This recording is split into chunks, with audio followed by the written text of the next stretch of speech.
For anyone who's been living under a rock, no judgment, it happens. What exactly is GigaChad? Right. So imagine like the most hyper-masculine dude you can. Exaggerated jawline, muscles on top of muscles. Basically, if a Greek statue and a protein shake had a baby. Yeah, something like that. And he's often portrayed as like the ultimate alpha male. What started as a joke online somehow morphed into something way, way bigger. We're talking cryptocurrency, a whole fitness craze even. Wait for it. A war on soy.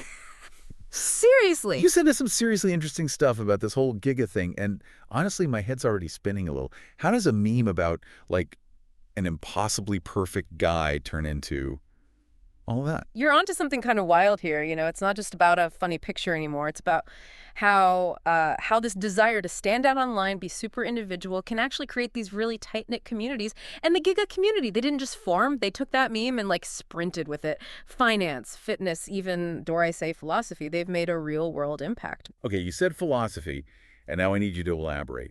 But first, let's back up for a sec. The GigaChad meme itself, I always felt like there was more going on there, something beneath the surface. What were your initial thoughts? You're spot on. It wasn't just about being ripped, right? That image, it tapped into stuff that was already floating around, online ideas about masculinity, what it means to be an alpha male, even a sort of pushback against, well, what some people saw as society shifting away from those traditional ideals. But here's where it gets really interesting. How this image, this meme, it evolved beyond just being a joke. And that's where the whole cryptocurrency angle comes in, right? You mentioned our listeners sent over some info about a GIGA token. Exactly. Launched earlier this year, January, if I remember right, on something called the Solana blockchain, basically. It's just a platform for cryptocurrencies. But here's the kicker. It was a textbook rug pull. The creator tried to make off with everyone's money, but, and this is practically unheard of, the community fought back. They took control of the token themselves and basically kept the whole project going. Shows you how much they believed in the idea and what Giga meant to them. It went way beyond just a meme at that point. Okay, this is where things get really interesting for me, this whole Giga fitness thing. It's like they looked at the meme, this image of, like, peak physical form, and we're just like, yep, that's the lifestyle, let's go. What did our listener tell us about this? It's fascinating, right? You've got this online community, and they're all about this ideal of physical perfection. So what do? They create a whole fitness movement. We've seen online communities impact the real world before, like with meme stocks and all that. But this is different. It's aspirational. It's about striving for an ideal, even if that ideal, well, let's just say very specific. And we can't forget about the soy must pay slogan, right? Yeah. Gotta admit, I'm a little afraid to ask about that one. It's definitely a choice, haha. On the surface, yeah, it's tongue-in-cheek, obviously.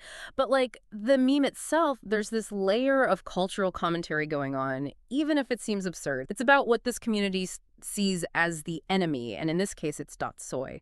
It often gets linked with a perceived less masculine lifestyle in those circles, so it becomes the target, like the symbol of what they're pushing back against. So let me get this straight. We've got a meme, a cryptocurrency, a workout plan, and a rallying cry against tofu. That's a lot. Is this just the internet being the internet, or is there something bigger at play here? Yeah, it's easy to write it off as just another weird corner of the internet, but honestly, I think this whole Giga thing runs deeper. It's like a tiny example of like online tribalism, financial speculation, even this very modern search for identity in the digital world. And the fact that the big one himself, the actual model from the original GigaChad meme, has actually interacted with the community online just adds a whole other level to it. Makes you think. Like, how much power does meme culture really have? How do these online groups change and grow in ways we don't expect? And how much influence do they actually have on us, on the real world?